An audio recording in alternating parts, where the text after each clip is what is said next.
Okay, I want to start off by giving all praises to Yahweh, Bahashim, Yahweh Shai, Bahashim, Rakat, Kwadash. Double honors to the apostles and elders of Great Millstone who teach the Bible in 100% truth. And shalom to the hopeful elect, the men, women and children hoping to be delivered in the day of the Lord. Shalom to you. So right now I'm going to look at Revelation 13 and 11. And with all the events that have been going on the last couple of weeks, it's a good point at which to bring out a particular point, which is mentioned in Revelation 13. Starting here, Revelation 13 and 11, and it says, "And I beheld another beast coming up out of the earth, and he had two horns like a lamb, and he spake as a dragon." Okay, so this, I'm not going to go into great detail as to what the beast represents. I mean, if you're new to this, the beast is a system, and this beast system is pretty much a description, code word, if you like, in the Bible to describe the global political economic system, if you like, which covers the earth today and the way things are done on this earth. And this particular system is a combination of different philosophies taken before it from kingdoms and empires before it, and the main basis of this particular kingdom that we're living in now is the original Roman Empire. So Revelation 13 talks about the first beast and the second beast, and this relates to the original Roman Empire and the current empire that we're living in, which is a revised Roman Empire. For you guys that are new, you can look into that in a little bit more detail. But what I'm going to do today, we're going to look at this beast coming up out of the earth, and we're going to look at this particular point regarding this beast having two horns like a lamb and speaking as a dragon. Okay, so just carrying on here with this particular chapter. It says here, "And he exerciseth all the power of the first beast before him," which is the original Roman Empire, "and causeth the earth and them which dwell therein to worship the first beast." So this is again something I'm going to look at in this video today. We're going to look at the two horns like a lamb, and we're going to look at worshipping the first beast, this second beast, causing the people of the earth to worship the first beast, whose deadly wound was healed. So this relates into the fact that the ancient Roman Empire fell away and came back again in the times that we're living now. Now, going back to this part here where it says he had two horns like a lamb. Like I said, this beast represents a system, if you like, a geopolitical system which operates on the earth and has the majority of control, and it's described here as having two horns like a lamb. Now these two horns represent different political party systems that you have in most democratic countries at the minute. Okay, so these two horns represent the choices that you make when voting. So generally there are two main parties, whichever country you go. One will come with a blue, a conservative, and one will come with a red. For example, in the UK you have Conservatives, you have Labour. So the two main political parties, and so on and so forth. And this obviously is repeated in so many countries around the world. Now these are the two horns that you will pick from.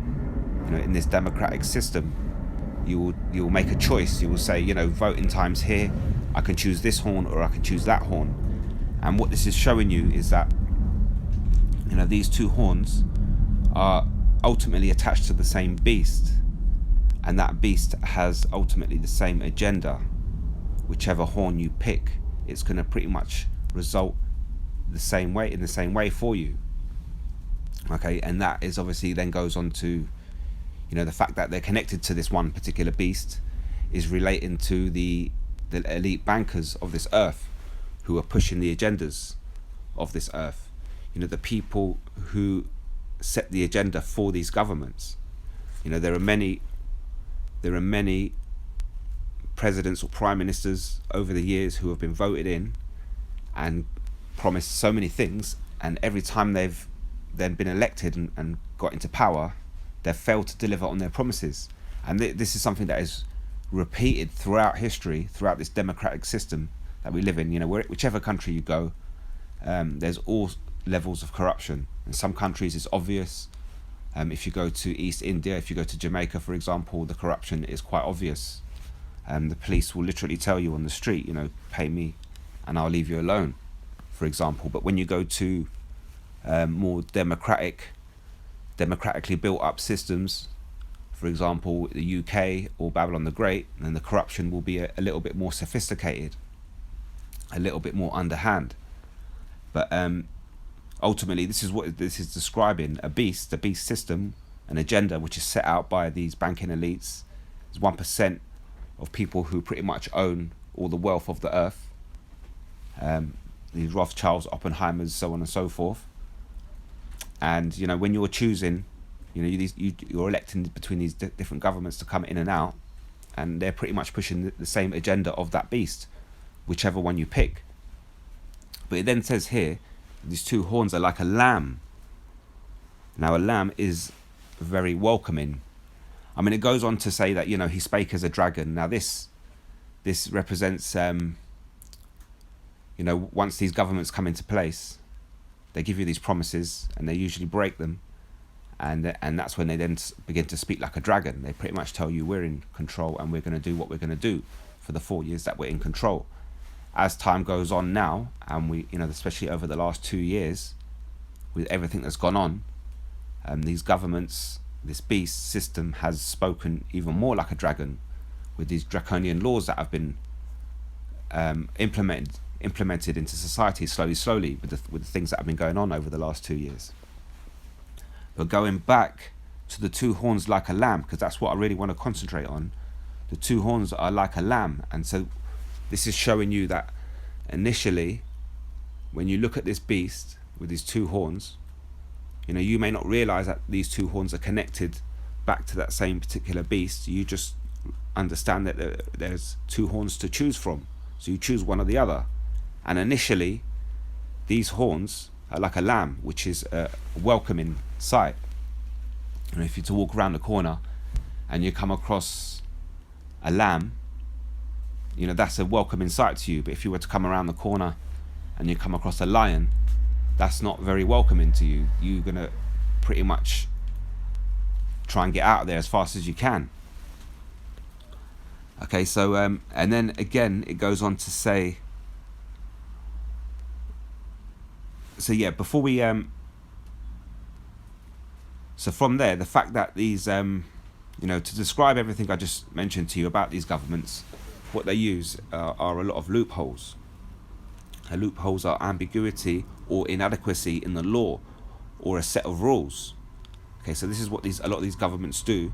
They get in and, they're welcoming initially. You choose one of these two particular parties. One of them comes into power and it all seems very welcoming. But then eventually what these governments do, they use loopholes to speak as a dragon and say, well, look, we're in charge and we're going to do what we're going to do. And, people complain, before you were voted in, you said you were going to do this and that. And they pretty much ignore it and just carry on about their agenda. Now, getting back to it, Revelation 13 and 12. So that's one point we're going to look at. The fact that this two horns is welcoming initially, like a lamb.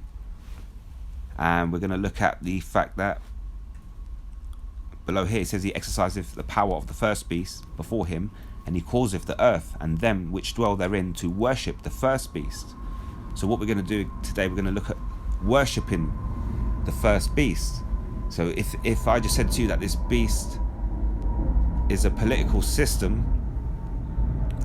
which A, existed in the ancient Roman Empire, and B, has been replicated in this modern day empire, by Babylon the Great, having alliances with nations across the earth via the EU and the NATO. So I'm telling you that this beast is a political system. How is it that they're going to cause the earth and them that dwell therein to worship the first beast, which, when you initially come across these two horns, come across as a lamb, come across as welcoming? And this is what we're going to look at today. Revelation 13, carrying on here just quickly with this particular chapter. It says Revelation 13:13, and he doeth great wonders, so that he maketh fire come down from heaven on earth in the sight of men, and deceiveth them that dwell on earth by the means of those miracles which he had power to do so in the sight of the beast. So this represents, the technological advances made by the Edomites in this particular empire. The advancements made in this current age that we're living in are far beyond the ones that are made in previous empires. So, for example, fighter jets that can fly around at 500 miles an hour plus in the sky, which then shoot fire upon the earth, shoot bombs. This is what's described here when it says that he doeth great wonders, so that he maketh fire come down from heaven on the earth in the sight of men. Okay, and he deceiveth them that dwell on the earth by the means of those miracles which he had power to do so in the sight of the beast. So he uses that beast system to show this power, and that is represented in NATO and the EU and the alliances that are made between them, i.e. the the military alliances, which show this great power, this great, do with this great wonder, make a fire come down from heaven with their jets. Saying to them that dwell on earth, that they should make an image to the beast, which had the wound by a sword and did live.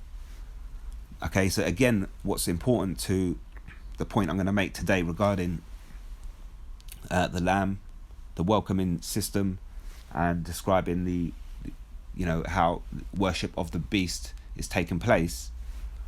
This is something else that's key to remember on this particular lesson that I'm going to go into, which is making an image to the beast. Now, a lot of people think, I'm made in the image, for example, of God. This is what a lot of people say, and then they try to relate that to the way they look. But that's actually a mistake that they make. If you were to look like somebody else, then you would be a mirror image. You would not be an image of them. You would be a mirror image, an exact replica, an image in the exact replica of that person. So if you were to, if saying you're made in the image of God means you think that it means, oh, I look like God, that's wrong. That would be a mirror image. Okay, this is when you're made in the image of somebody else, it's a slightly different thing, and it's a similar thing to what's been described here. Make an image of to the beast, so they should make an image to the beast. We're going to go into that and describe that, and that'll help you understand what we're talking about.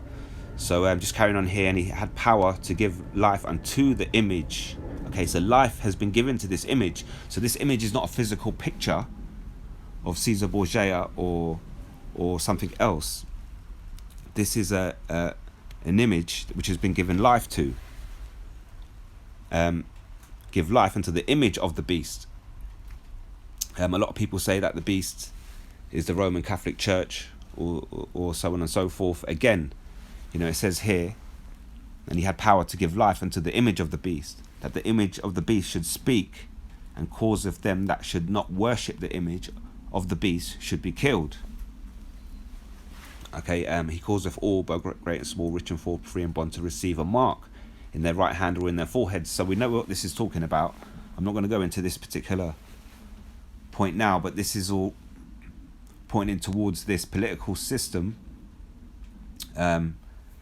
giving life unto the image of the beast, that the image of the beast should speak, and causeth everybody to take this RFID chip.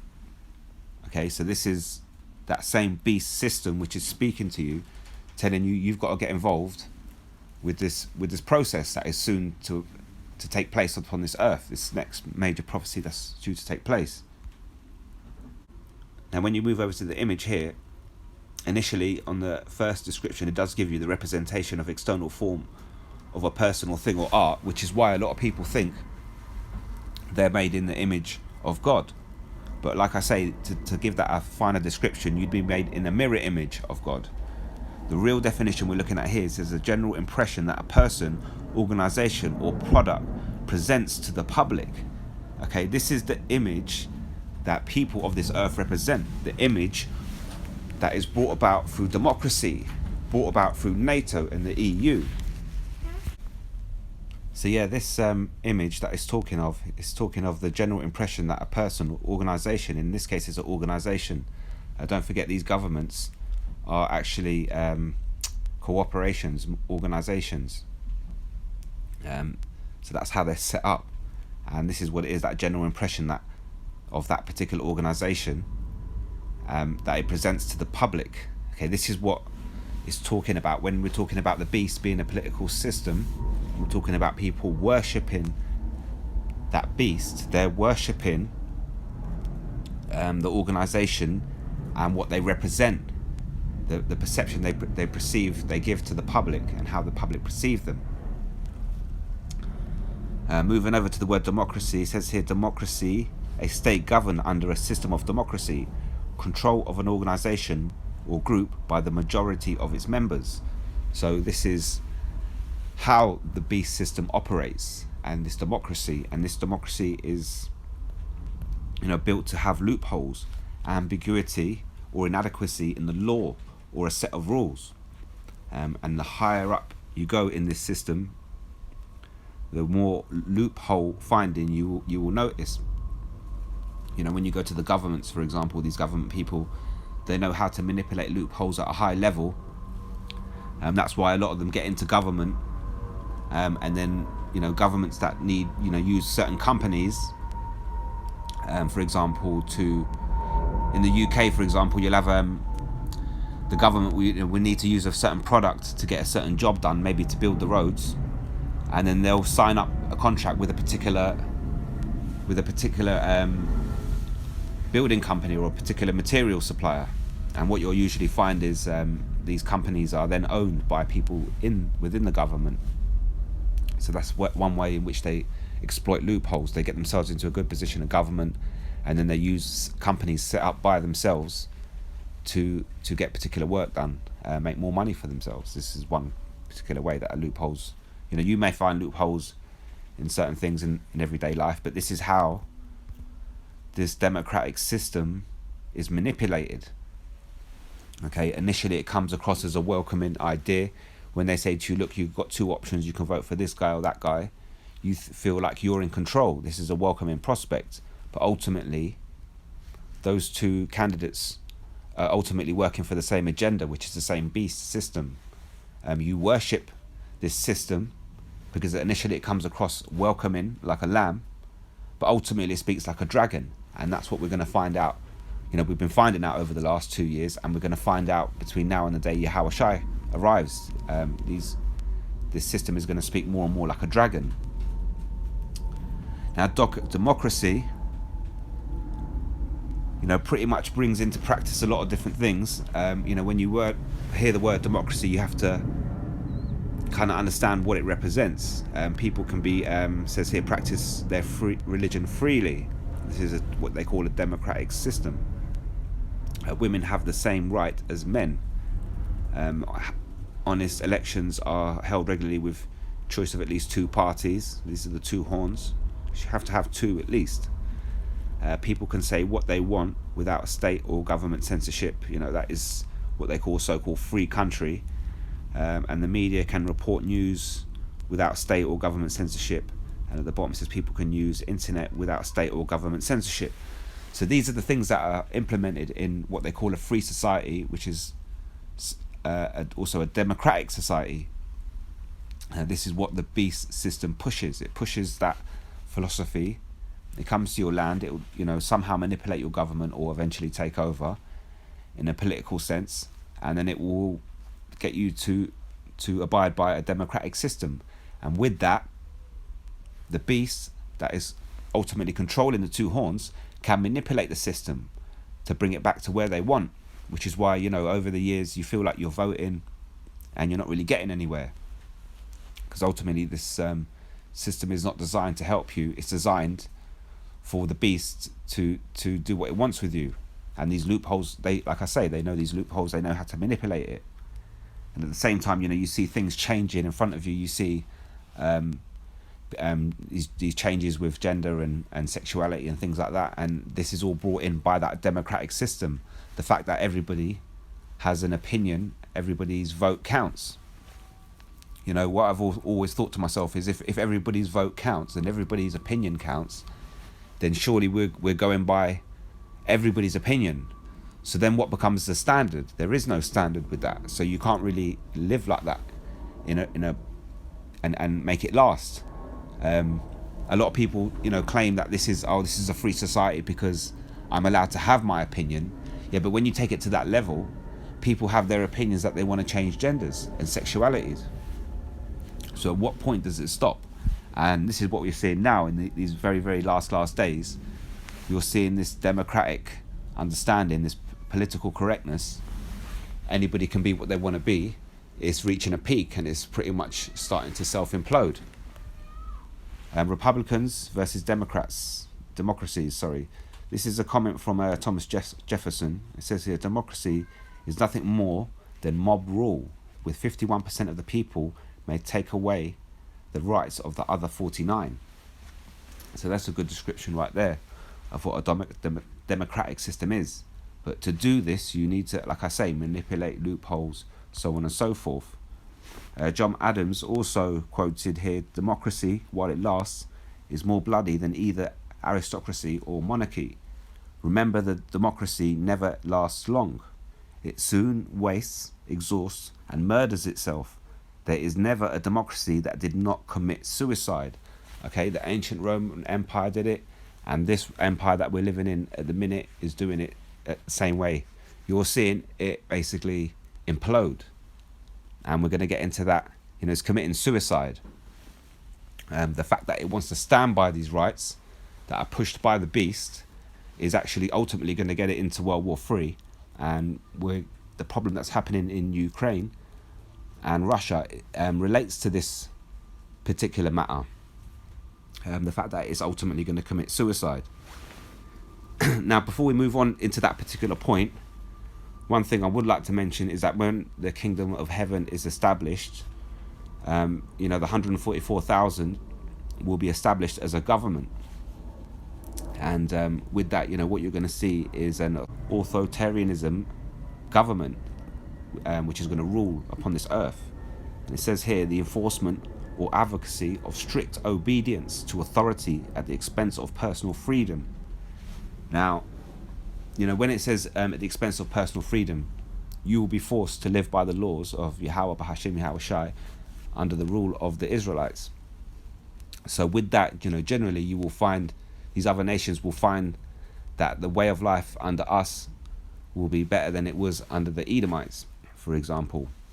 So, and what you also have to understand is these laws are given to you for your benefit. When you tell a child not to do something, and then the child then has a tantrum, the child really looks at you as if you're the worst person in the world, because you're saying, no, you can't have this, but ultimately you're doing good for that child. So you've taken that personal freedom away for their benefit. When they're of age or understanding, they will realize and look back and say, yep, you did that for my benefit, even though at the time I had a tantrum. Yahweh Bahashim Yahweh Shai, like I say, will rule authoritarian, favouring or enforcing strict obedience to authority. Now, when you look down the bottom here, you can see similar words to authoritarian. When you look down the bottom here, you can see similar words to authoritarian, and one of them is totalitarian. It says here totalitarian, relating to a system of government that is centralized and dictatorial and requires complete subservience to the state. So that's what you're going to experience in the kingdom of heaven, a totalitarian empire. Now, this can be backed up in the scriptures when you go to the book of Revelation. And I've got a couple of examples here. Revelation 12 and 5. Revelation chapter 12, obviously describing the times within which Yahushua was born. And it says here, verse 5, it says here, and she brought forth a man-child, which is Yahushua, who was to rule all nations with a rod of iron. And her child was caught up unto Yahweh and to his throne. So this rod of iron represents a totalitarian government, a rule. Revelation 19 and 15 says it, and out of his mouth goeth a sharp sword, that with it should he smite the nations, and he shall rule them with a rod of iron, and he treadeth the winepress of the fierceness and wrath of Almighty Yahweh. Okay, so he's coming in the name of Yahweh. He's coming, he represents the anger of Yahweh, and once he rules and he establishes his kingdom, he will be ruling with a rod of iron. It says at the bottom, and he hath on his vesture and on his thigh a name written, King of Kings and Lord of Lords. Jump back into Revelation chapter 2 and 25. It says, and that which ye have already hold fast till I come. And he that overcometh and keepeth my works unto the end, to him will I give power over the nations. And he shall rule them with that rod of iron. Here's that rod of iron again. As the vessels of potter shall be broken to shivers, even as I received of my Father. And I will give him the morning star. The morning star represents the wisdom, the knowledge, the understanding, and the children of Israel will be the light bearers upon this earth, and the other nations will come to us for wisdom, knowledge, and understanding. But don't forget, it says here, he shall rule them with a rod of iron. Psalms 2 also speaks to the same thing, starting here at verse 7. It says, I will declare the decree, the Lord hath said unto me, thou art my son, this day have I begotten thee. Ask of me, and I shall give thee the heathen for thine inheritance, and the uttermost parts of the earth for thy possession. Thou shalt break them with, guess what? A rod of iron. Thou shalt dash them in pieces like the potter's vessel. And again, going back here, it says the heathen will be given to the children of Israel for inheritance, because at the minute it's Esau who has control of this earth, and he's been taken out of power. And like I say, once the kingdom of heaven is established, the children of Israel will rule with that rod of iron, with Yahushua being the king of all kings. Now this is the rod of iron, and for you other nations, you better get used to it. By the time we get to Obadiah 1 and 18, this rod of iron will be looking something like this. And this all goes back to that totalitarian government, relating to a system of government that is centralized. Yahweh starts off with Yahweh, by Hashem Yahushua, and then the men of the Lord, the 144,000.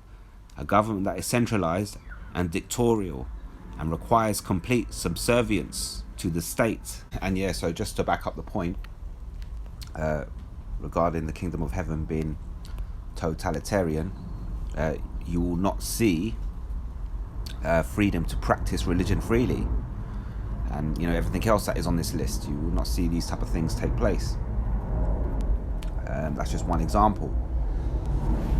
So getting back to the image of the beast, we understand the two horns that go back to the same beast. We understand that initially it's welcoming, and that's why it's seen as a lamb, and eventually we understand that this beast ends up speaking like a dragon. We understand that the image is representation of the way that organization portrays itself, and we're going to look at worshipping this particular image. There's something that's a big example of that is going on now, in terms of people being vocal about it, and it's relating back to the situation with Russia and Ukraine, which ultimately is a fulfillment of prophecy, and it involves an issue with democracy.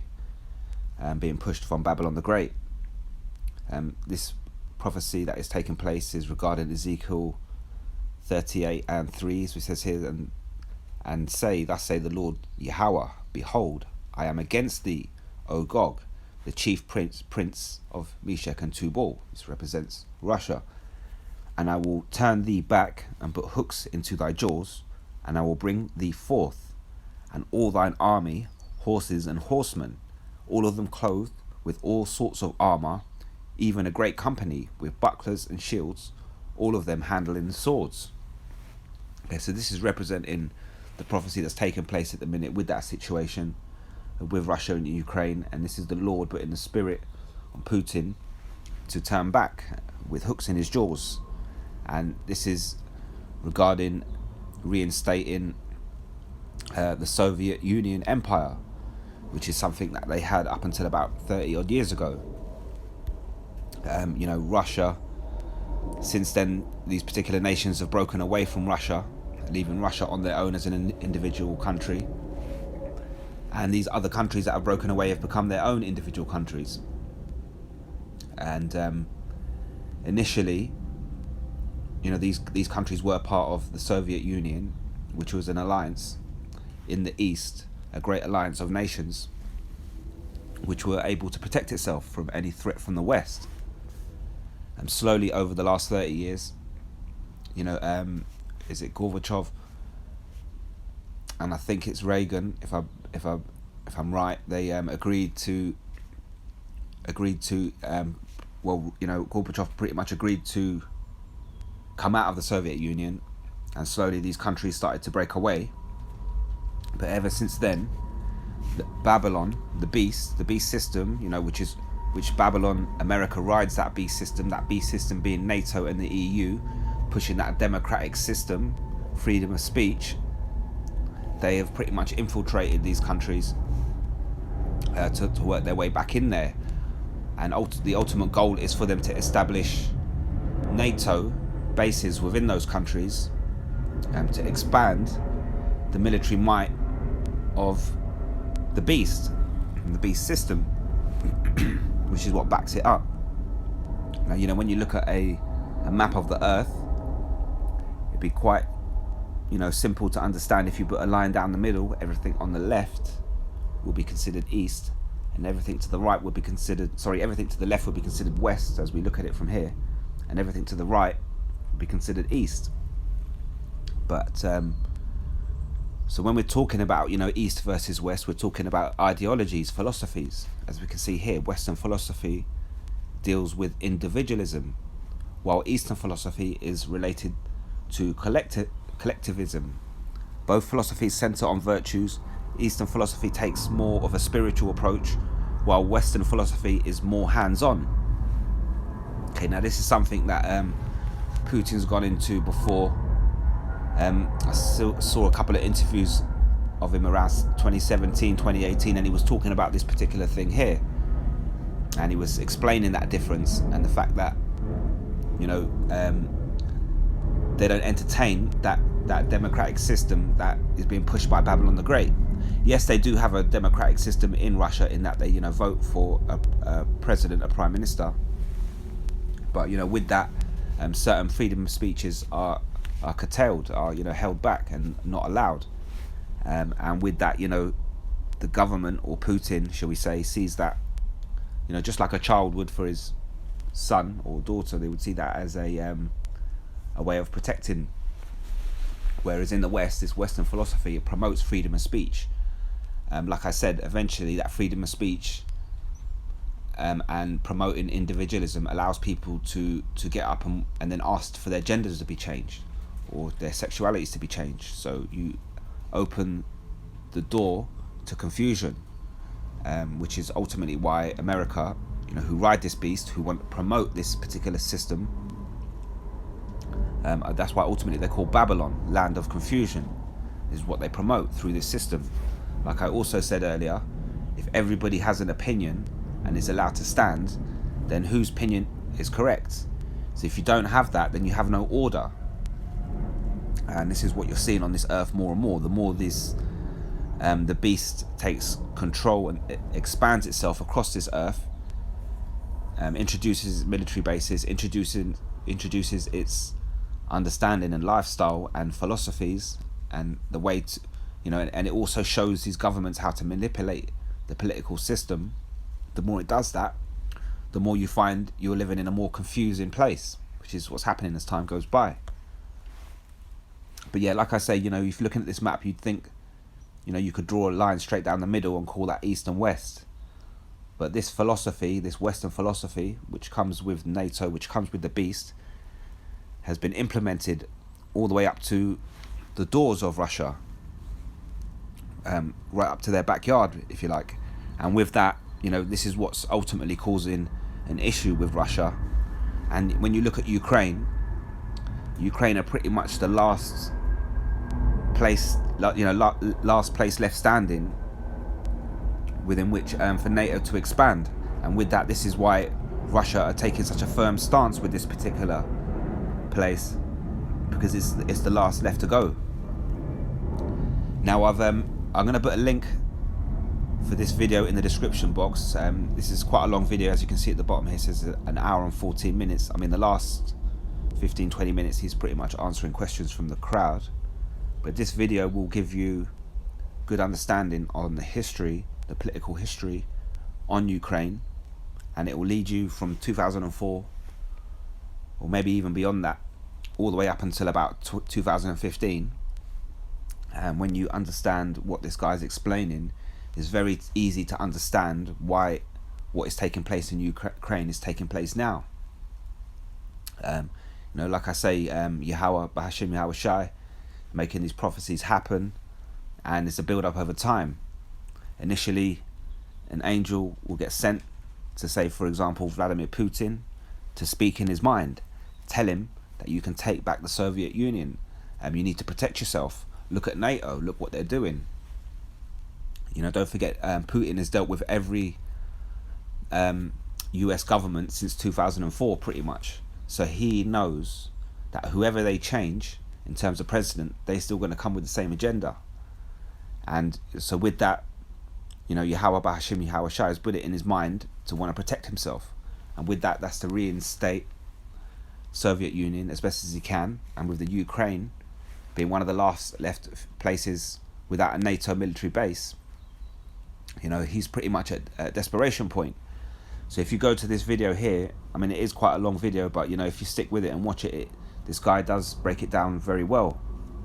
And he even takes you to the deep cause, which is the aim of the United States and its European allies to peel Ukraine away from the Soviet orbit and incorporate it into the West, into that philosophy, into that ideology. Okay, more hands-on approach. And he also goes on to explain the eastward expansion of NATO, which is the thing that is worrying towards for Putin and these Russians. So which is, like I say, Ukraine, there's not many places left. And once if NATO were to expand themselves into Ukraine, which is something that it looked like likely to happen, when you look at the going back to that video that I'm going to leave up in the link in the description box, you'll see that it was getting to a point where the country of Ukraine were trying to get themselves into NATO. So with that would have just been it. NATO would have been right at Russia's door, and that would have been something that worried Russia. That is the reason why you're seeing the Ukraine president calling for help from the West. Even though nobody came to protect, because there's no military base there, and Biden knows if he causes a problem there. See, ultimately, what's going to happen? We're going to have World War III, because ultimately, what you've got is you've got America, Babylon the Great, protecting their interests, using NATO and the EU to do it, and you've got Russia doing the same thing. So ultimately, somewhere along the line, someone's going to buck heads. But at the minute, you've got Biden and Russia basically playing the game of chicken. And, that's why Putin said, I'm going to go into Ukraine now because there's no military base. And what he's gone in to destroy the current military bases that are there at the minute and take over what he can.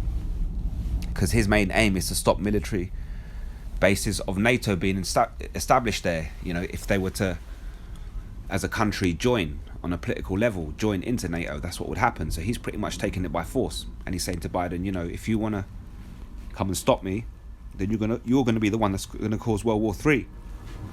And with the fact that there is no NATO military base in Ukraine, NATO are not allowed to protect, which is why they're leaving it to it. They're watching the border. They're watching to see. You know, I went to work the other day and somebody said to me, this woman, she's waiting for me to get to work. And when I got there, she's like, I've been waiting for you. And she wanted me to break it down. And then she's asking me, because she's Romanian. So she was saying to me, look, are they going to come over the border? Because I got people back home. And I told her, no, they're not going to necessarily go over that border because there's NATO there. So Putin doesn't want to be the one to start World War III. Eventually it's going to kick off, like scriptures say, down in the Middle East. But at the minute, you're just seeing a big game of chicken. And, you know, like I say, because that political landscape in Ukraine looked like it was heading towards joining NATO, Putin's taken last chance saloon to throw his men in there and take it back. Those hooks are in his jaws. So, yeah, like I say, I'll put the link of that video in the description box, and that'll help you understand what's actually going on there at the minute. But that's relating to the point I'm making about worshipping this beast. This is the point I'm making in this video. It says here, doom for the beast and the false prophet. And the beast was taken, and with him the false prophet that wrought miracles before him, with which he deceived them that had received the mark of the beast, and them that worshipped his image. Okay, so this is what we're looking at. Worshipping that political system. These both were cast alive into the lake of fire, burning with brimstone. And this is talking about Babylon the Great being the lake of fire, and this beast, those who worship this beast system, will be thrown into that lake of fire. Will join with them. Revelation 20 says here, and then the 1,000 years are expired, Satan shall be loosened out of his prison. And Satan has gone on to run this current empire that we're living in at the minute, known as an Edomite empire, and shall go out to deceive the nations which are in the four quarters of the earth, Gog and Magog, which represents Russia, to gather them together to battle, the number of whom is as the sand of the sea. And they went up on the breadth of the earth and come past the camp of the saints about, and the beloved city, and fire came down from Yahweh out of heaven and devoured them. And the devil that deceived them was cast into the lake of fire, where the beast and the false prophet are, and shall be tormented day and night forever and ever. So this beast, this is the point I'm trying to make with these particular scriptures. The beast, which is the system, the false prophet, which represents the Roman Catholic Church and these ideologies, they will be cast into the lake of fire, along with the devil that deceived them. And these are the Edomites of Babylon the Great, the whore which rides the beast system. When you go into the word devil here, it says diablos, and when you look up the description of this word, it says prone to slander, slanderous, accusing falsely. So this is what the devil is. This is the Esau, the Edomites, mainly of Babylon the Great, the headquarters of this Edomite empire, and this is what they're about. It says here at the bottom here, applied to a man who, by opposing the cause of Yahweh, may be said to act the part of the devil, or to side with him. Okay, and this is what we're showing you. This is when we break down this truth. We've been given the secrets from Yahweh by Hashem, Yahweh Shai, and what we're doing, we're showing you that everything that's playing out on earth is pretty much like a movie set, except for we have the scripture. We're able to understand the script, so we know what's going to happen, and we can stand here and show you, look, this is what's taking place right before your eyes, according to these scriptures, using the Holy Spirit. Job 30, chapter 30, talks about being under captivity of these Edomites and this time that we're living in. It says they were driven forth from among men. They cried after them as a thief. Okay, this is what people used to do to these Edomites. They were pretty much hustled out of Europe up into the Caucasus Mountains, and called Thebes, and so on and so forth. And there they went to dwell in cliffs of the valleys, in caves of the earth, and in the rocks. So this is where they picked up the name Caucasian. Among the bushes they brayed, and under the nettles they were gathered together, living like cavemen. They were children of fools, ye the children of base men. They were viler than the earth. And these are the people that are now in charge today. These are the people that give you this democratic system. The people who are children of base men, that were viler than the earth. And now I am their song, yea, I am their byword. They abhor me, they flee far from me, and spare not to spit in my face. And this is what they use this democratic system to do it. These are these Edomites, these base men that you are living under this current captivity. Don't forget Deuteronomy 28 and 36 says, the Lord shall bring thee and thy king, which thou shalt set over thee, unto a nation which neither thou nor thy fathers have known, and there shalt thou serve other gods, wood and stone, and thou shalt become an astonishment, a proverb, and a byword among all nations, whither the Lord shall lead thee. So this is representing that byword, that these base men are looking at us and calling us bywords, and we're living under their captivity, which is this democratic system. So getting back to worshipping the image, with this situation that's gone on in Ukraine over the last 2 weeks, you've seen a big drive in the Western media, which, don't forget, covers pretty much a big part of this world. You've seen a big drive regarding the situation, what's going on in Ukraine. And what a lot of people are talking about is the democratic system, system of fairness, as they call it, freedom to speak. And they're saying that, what Putin's doing in Ukraine pretty much goes against that, because he's taking it by force. So with that, through the media, you're seeing a lot of emotional messages being pushed out, a lot of subliminal messages, and this is part of the witchcraft which these Edomites used to subdue the mind of the people and to get them to think the way they think. And with that, ultimately, what you're finding is you're coming across people who worship this beast system. It says here, what does living in a free country mean? A country where the government does not control what people say or do for political reasons, and where people can express their opinions without punishment. And so what they're saying to you is, what's happening in Ukraine is unfair, because people are not being asked their opinion. They're just it's been taken by force. And they're saying, in this Western media, they're saying it's horrific. And when you come over here to the West, we have our way of doing things, and we're fair, and we vote, and we give you freedom to speak. So this is part of worshipping this beast.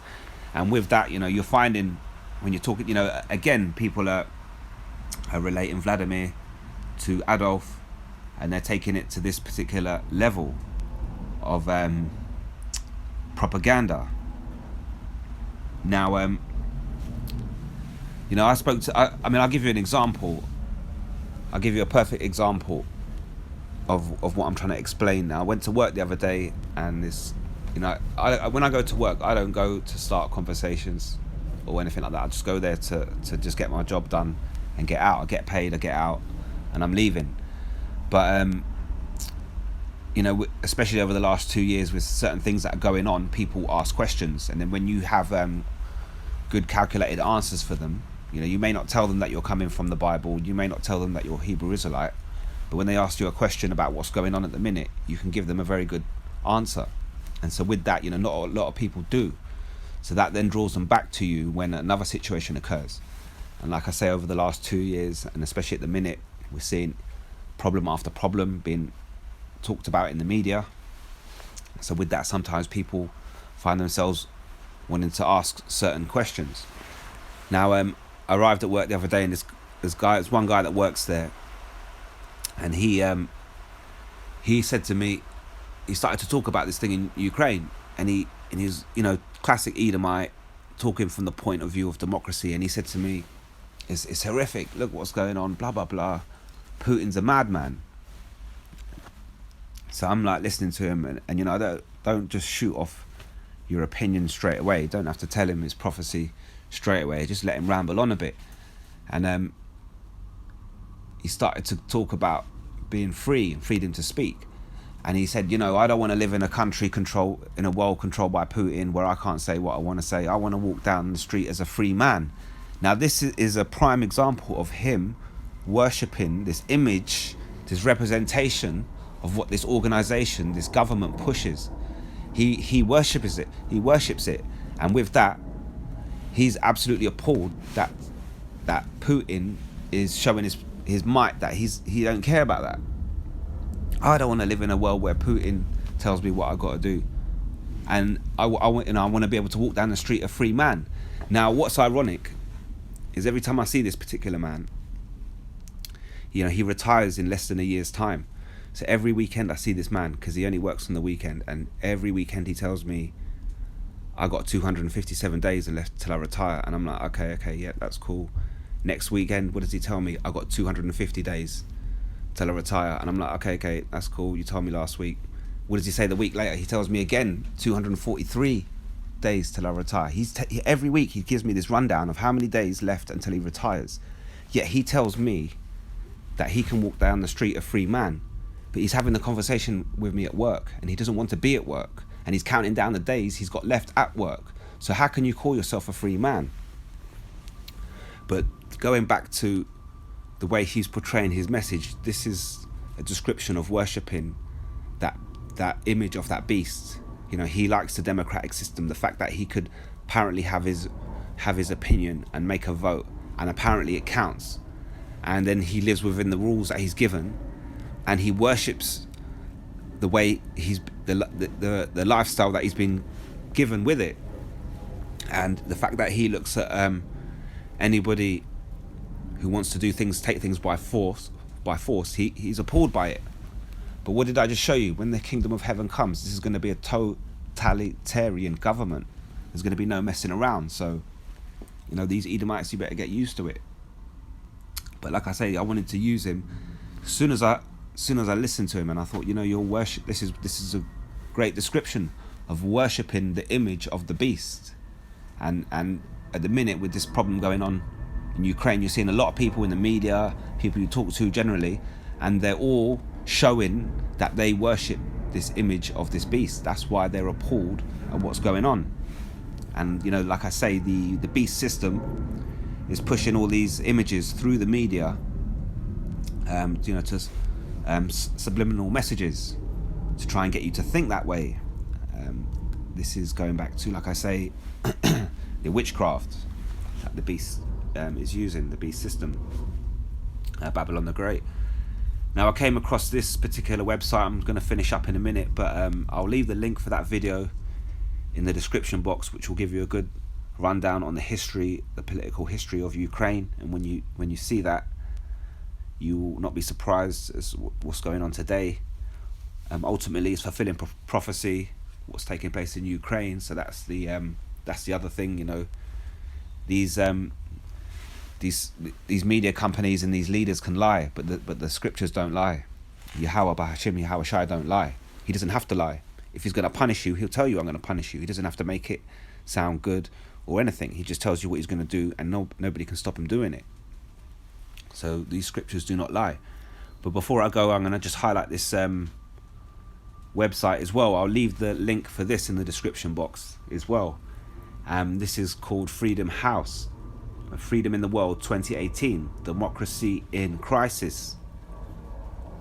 It says that political rights and civil liberties around the world deteriorated to their lowest point in more than a decade in 2017. This came out in 2018, extending a period characterized by emboldened autocrats, beleaguered democracies, and the United States' withdrawal from its leadership role in the global struggle for human freedom. Okay, so these particular things are taking place. You know, emboldened autocrats is going into, you know, these elites being bold in pushing their agenda pretty much, and these government leaders being bold in just you know, going against what the nation of people of a nation say and just doing what they want. Beleaguered democracies is relating to, people that are voting in these presidents one after the other, and they all become corrupt, and they vote him out, and they get another one. These voters, the voting public of this world, are pretty much fed up. They're beleaguered. And it says the United States withdrawal from leadership role in the global struggle for human freedom. This is all leading to civil liberties around the world deteriorating to the lowest point. It goes on to say here, key findings: democracy faced its most serious crisis in decades in 2017, as its basic tenets, including guarantees of a free and fair election, the rights of minorities, freedom of the press, and the rule of law, came under attack around the world. 71 countries suffered net declines in political rights and civil liberties, with only 35 registered gains. This marked the 12th consecutive year of decline in global freedom. Now, this site goes on to show a lot of stats and information, so I will leave the link in the description box. I'm just going to run through the basics of it. It says that the United States retreated from its traditional role as both a champion and exemplar of democracy, amid an accelerating decline in American political rights and civil liberties. Over the period since the 12-year global slide began in 2006, 113 countries have been seen a net decline, and only 62% have experienced a net improvement. Okay, again, this is all done by the loopholes, an ambiguity or inadequacy in the law, or a set of rules. This is what these political leaders use to manipulate the system, this beast system. This beast system is set up to be manipulated by the top guys through loopholes. And with that, you're seeing democracy facing a serious crisis. Like I say, this website, it goes on to show you, diagrams, so on and so forth. And like I say, this is from 2018, talking backwards from 2017 onwards. I then came across the same website, the same page been put up in 2019. And again in 2018, it said, working back from 2018, it says in 2018, freedom in the world recorded the 13th consecutive year of decline in global freedom, not the 12th. So this is happening year on year. And eventually I found the 2021 version. It says 2021 was the 16th consecutive year of decline in global freedom. And this map represents, what I mean, or what we mean, when people talk about being free, global freedom stats. And these countries in green are considered free countries through this democratic system. And you notice a lot of them are NATO countries or EU countries. And then we can see here the guys in purple, mainly Russia and Africa and a lot of, Middle East, some parts of Asia. These are considered not free countries. So they've got, China's up on the map there, and Russia and the Hamites. And this is all going back to this beast system, all going back to the propaganda that they give you. And it's all going back to forcing you or manipulating you into worshipping that image. I don't want to live in a country where Putin tells me what to do. I want to walk down the street like a free man. Yet you're counting down the days you've got left until you retire. So like I say, I'll put this website up in the description box. It also, shows you a lot of other things, like even internet freedom status. This is another map. So it goes on to show you a lot of little maps and details and stats and figures. If you're interested, you can check it out. But yeah, that's going into, like I say, the beast system. It's going into the image, what it represents, how you worship it. And, there's a few scriptures there, and ultimately what's going to happen. These things will be cast into the lake of fire, and the kingdom of heaven will be established. You will be under the law of Yahweh, and ruling, will be Yahweh, his son Yahweh Shai, King of Kings. And under that you will have a governing body, 144,000. And through that you will see totalitarian government rule, relating to a system or government that is centralized and dictatorial and requires complete subservience to the state being Yahweh, Bahashim, Yahweh Shai. So, I hope that was edifying. I'm going to leave it right there. Till next time, I'm going to say all praises to Yahweh, Bahashim, Yahweh Shai, Bahashim, Rakah, Kwadash. Until next time, Shalom. When me a murder son, me no play no girl too.